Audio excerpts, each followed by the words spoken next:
एक बार एक राजा के राज्य में महामारी फैल गई। चारों ओर लोग मरने लगे। राजा ने इसे रोकने के लिए बहुत सारे उपाय करवाए, मगर कुछ असर न हुआ और लोग मरते रहे। दुखी राजा ईश्वर से प्रार्थना करने लगे। तभी अचानक आकाशवाणी हुई। आसमान से आवाज आई कि हे राजा, तुम्हारी राजधानी के बीचों बीच जो पुराना सूखा कुआं है, अगर अमावस्या की रात को राज्य के प्रत्येक घर से एक एक बाल्टी दूध उस कुएं में डाला जाए तो अगली ही सुबह यह महामारी समाप्त हो जाएगी और लोगों का मरना बंद हो जाएगा। राजा ने तुरंत ही पूरे राज्य में यह घोषणा करवा दी कि महामारी से बचने के लिए अमावस्या की रात को हर घर से कुएं में एक एक बाल्टी दूध डाला जाना अनिवार्य है।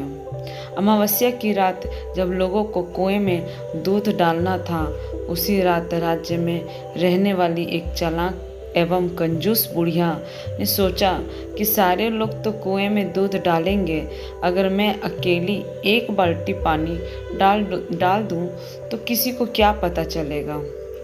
इसी विचार से उस कंजूस बुढ़िया ने रात में चुपचाप एक बाल्टी पानी कुएं में डाल दिया। अगले दिन जब सुबह हुई तो लोग वैसे ही मर रहे थे।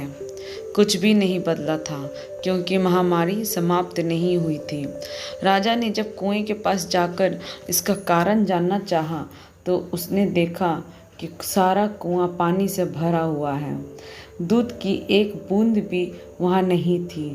राजा समझ गया कि इसी कारण महामारी दूर नहीं हुई और लोग अभी भी मर रहे हैं।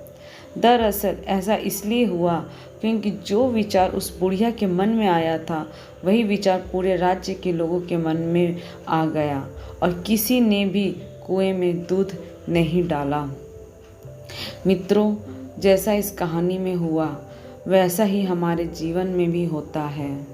जब भी कोई ऐसा काम आता है जिसे बहुत सारे लोगों को मिलकर करना होता है, तो अक्सर हम अपनी जिम्मेदारियों से ये सोचकर पीछे हट जाते हैं कि कोई ना कोई तो ये कर ही देगा, और हमारी इसी सोच की वजह से स्थितियाँ वैसी की वैसी बनी रहती हैं। अगर हम दूसरों की परवाह किए बिना अपने हिस्से की जिम्मेदारी निभाने लग जाएं, तो पूरे देश भर में ऐसा बदलाव ला सकते हैं जिसकी आज हमें ज़रूरत है। Thank you.